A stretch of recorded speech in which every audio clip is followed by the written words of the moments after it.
Welcome back to Magical Task Force. Tormentic here, and this is going to be part 2 of the Wizards Unite storyline. So if you haven't watched part 1 yet, I'm going to give you a minute right now to stop so you can go. Alright, well here we go. We're going to start part 2. We left off with Grimm devastated by the death of his wife. After a few months, the investigation was called off, and Grimm was forced to take a leave of absence in order to grieve for his dead wife. Grimm started to get desperate. He even wrote to Harry Potter, the person in charge of the Aurorers, asking if he could bend the rules this once and help find Penelope. There was nothing Harry could do. When he requested the documents compiled about the disappearance, again he was denied access to them. All files relating to the London 5 disappearance had been sealed by decree.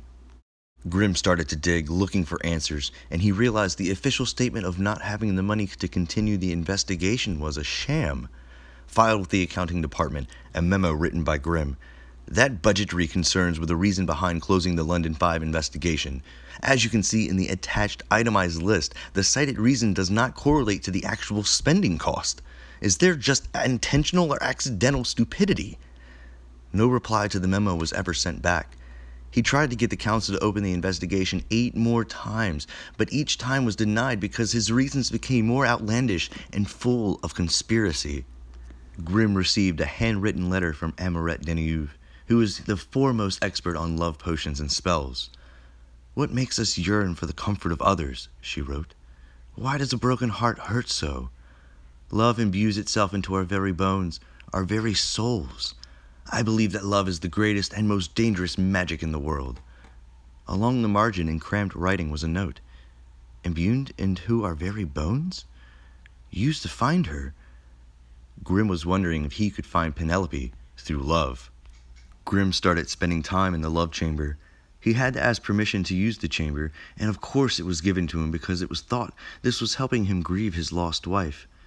Not much is known what went on during his time in there. "Nell, it's killing me," Grimm wrote in his journal. "You always said I was stronger than I knew, but I don't know how to be strong without you. Harry told me to trust the Aurorers, but they are failing miserably, and they are staying so safe. Everything is by the book. If there was something I could do, some kind of magic to bring you back, I'd use it in a heartbeat." Grimm was spending so much time in the love chamber that a fellow unspeakable by the name of Regina Roll actually found him sleeping in there one night. Now what would Greengrass think if I told him his protege was skulking about the love room after hours? I don't think you'd be so quick to move on, but your secret's safe with me. Remember to be careful, Grimm. The next time it may not be me who finds you in there sleeping. Signed, Regina. Grimm found a clipping from a very old edition of the Daily Prophet. It read, "The victim, Hamish Steed, was under ministry protection at the time of Flannery's murderous rampage.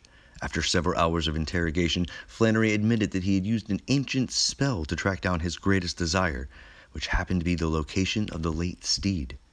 That story gave Grimm an idea. His journal reads, "There's a rumor of a very old, outlawed spell meant to find what one desires most, and I may have found it. I don't believe it will bring Penelope back, not on its own, but maybe if I can combine it with..."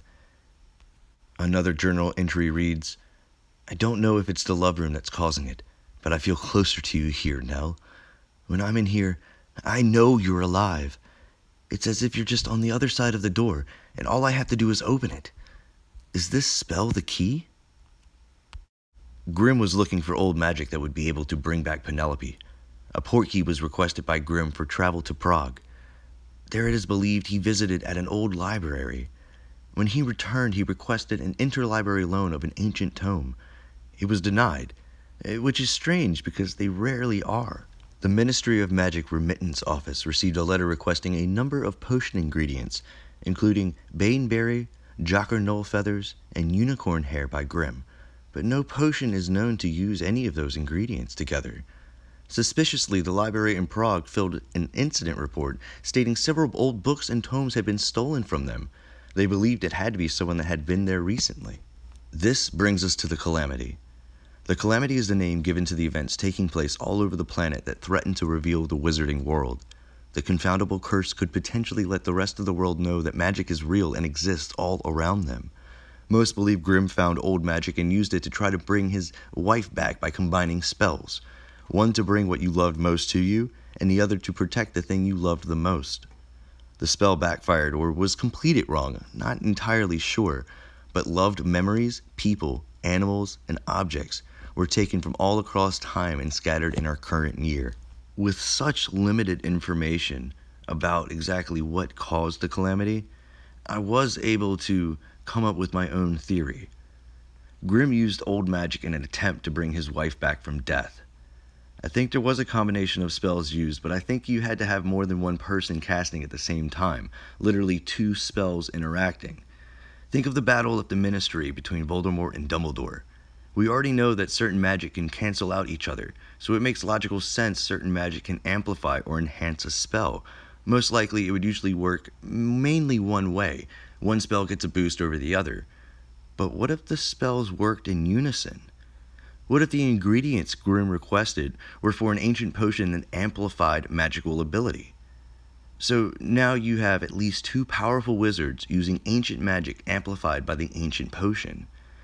So who is the second wizard involved, you ask? It's my belief it's the guy we keep seeing as a foundable and as a confoundable curse.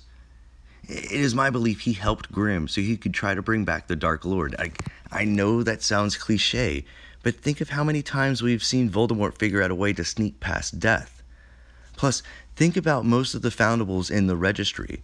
The majority of them are from key critical points in the overall defeat of Voldemort. This theory even works with including the Brilliance event. The longer the calamity occurs, the bigger the effects are. Harry Potter saved Buckbeak's life, so if Harry is removed from the timeline eventually, Buckbeak will be displaced. You have to remember all of the displaced foundables are also being protected by the confoundable curse, meaning that the curse is causing the displacement. Everything being displaced can be explained as time and space trying to set itself straight because Voldemort shouldn't be alive in the timeline. It keeps trying to correct the timeline by taking out something else that is valuable, in essence trying to create a new timeline by taking out things that don't fit or couldn't have happened because of earlier events being displaced already. Now, I know that's a lot, and you'll probably have to listen to that again to completely understand what I'm getting at. And again, this is only a theory, and I plan on updating it as soon as more of the storyline is released over the next few months. So thank you for joining me as we explored the storyline of Harry Potter Wizards Unite. My name is Termentic. As always, I want to thank all of the beautiful websites that have had a lot of this information.